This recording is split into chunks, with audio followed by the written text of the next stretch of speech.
Assalamualaikum warahmatullahi wabarakatuh.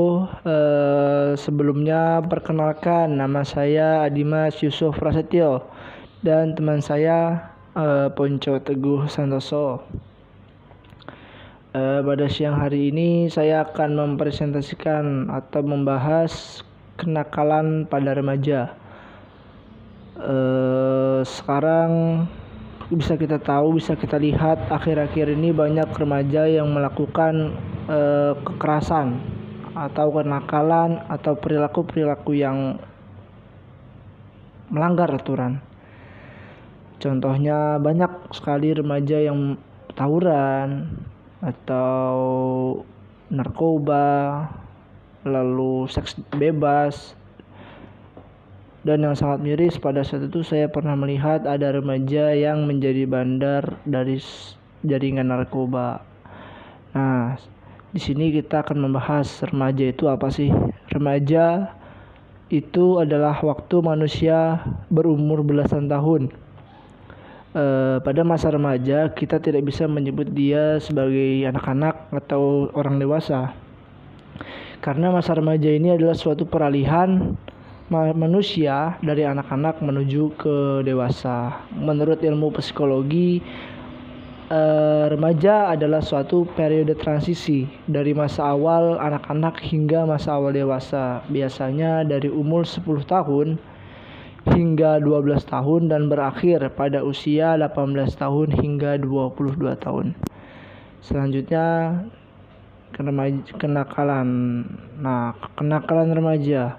Kenakalan adalah suatu perbuatan yang melanggar norma, aturan, atau hukum dalam masyarakat yang dilakukan pada usia remaja atau transisi masa pada anak-anak ke dewasa. Kenakalan remaja merupakan gejala patologis sosial pada remaja yang disebabkan oleh suatu bentuk pengabaian sosial yang pada akhirnya menyebabkan perilaku menyimpang.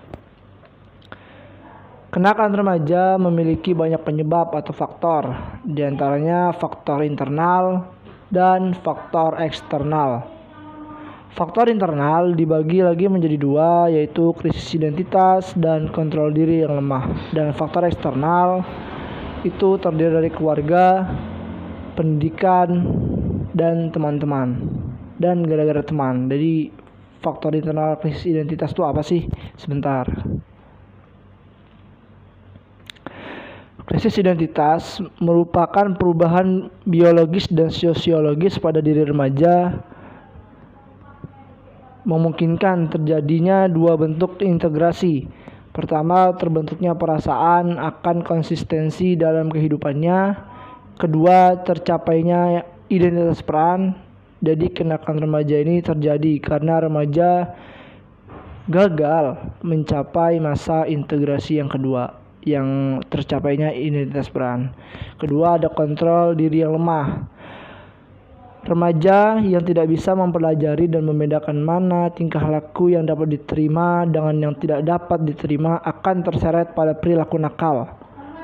Begitupun bagi mereka yang telah mengetahui perbedaan dua tingkah laku tersebut, namun tidak bisa mengembangkan kontrol diri bertingkah laku sesuai dengan pengetahuannya. Tadi faktor eksternal ada 3, keluarga, pendidikan, dan teman. Keluarga kenapa bisa menjadi faktor eksternal dari kenakalan remaja? Karena tidak adanya komunikasi antar anggota keluarga atau perselisihan antar anggota keluarga itu bisa memicu perilaku negatif pada remaja. 2, pendidikan yang salah. Pendidikan yang salah di keluarga dapat memberikan dampak buruk juga terhadap anak-anak atau remaja, bisa menyebabkan kenakalan remaja tersebut. Ketiga, teman sebaya yang kurang baik atau komunikasi atau lingkungan tempat tinggal yang kurang baik. Jadi lingkungan, jadi misalkan di lingkungan si remaja itu isinya adalah mohon maaf, orang-orang yang berandal bisa dipastikan dia akan mengikuti jejak-jejak temannya. Seperti apa yang pernah saya dengar, kalau kita berteman dengan tukang minyak wangi, maka kita akan ketularan wanginya. Dan apabila kita berteman dengan tukang las, kita juga akan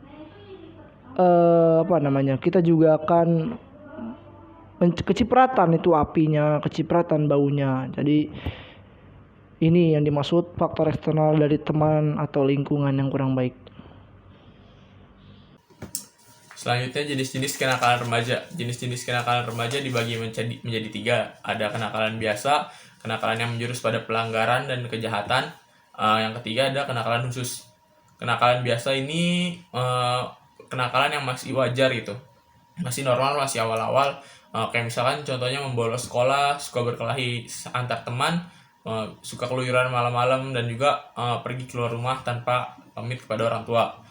Terus yang kedua ada kenakalan yang menjurus pada pelanggaran dan kejahatan.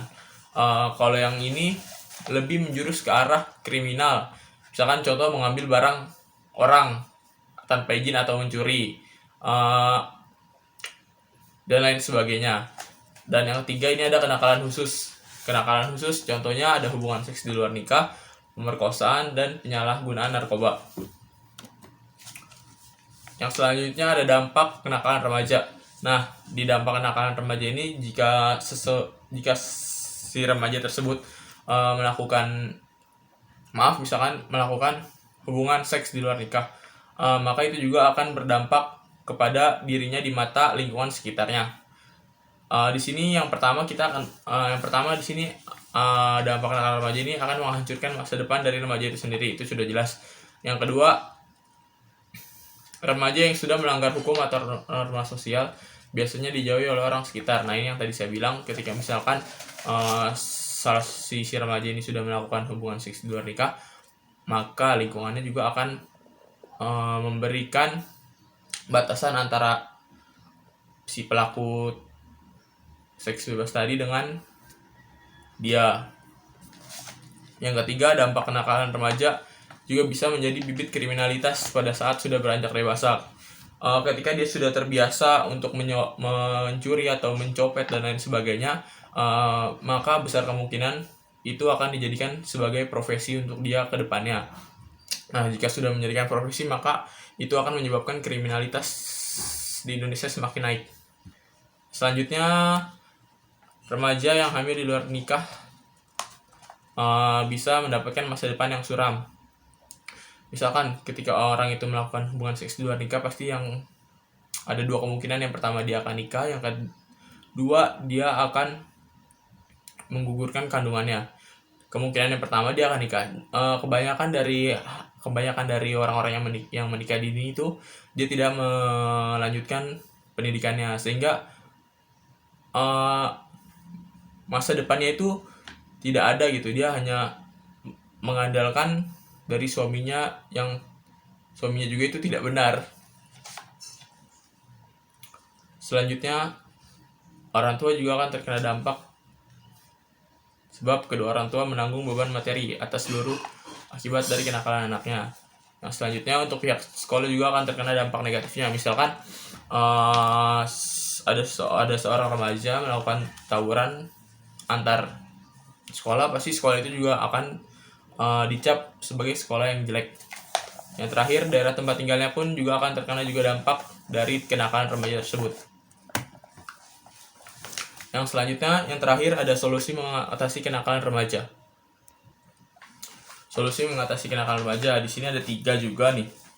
Yang pertama di sini ada tindakan preventif. Tindakan preventif itu yaitu tindakan untuk mengantisipasi terjadinya kenakalan remaja atau mencegah.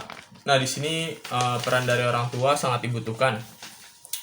Yang pertama, bagaimana orang tua itu memberikan pemahaman agama bahwa hal-hal yang negatif itu tidak boleh dilakukan, seperti tadi seks bebas, mencuri, dan lain sebagainya. Dan selain peran orang tua juga peran dari guru di sekolah juga turut andil besar dalam tindakan preventif ini. Yang kedua, tindakan represif, yaitu memberikan sanksi tegas kepada pelaku kenakalan remaja. Mungkin kalau dia masih melakukan kenakalan biasa, mungkin bisa kita tegur dan juga kita beri hukuman yang ringan-ringan aja gitu. Terus yang terakhir ada tindakan kuratif dan rehabilitas, yaitu mengubah tingkah laku remaja itu dengan memberikan pendidikan lagi. Misalkan kalau ini mungkin udah yang kenakalan yang paling tinggi tadi ya, seperti penggunaan narkoba, mungkin nanti ada dari pihak kepolisian atau Badan Narkotika Nasional melakukan rehabilitas atau dididik lagi dia untuk bahwasanya tindakan yang dilakukan itu tidak benar gitu. Terima kasih, hanya itu saja yang kami dapat sampaikan. Kurang lebihnya mohon maaf. Wassalamualaikum warahmatullahi wabarakatuh.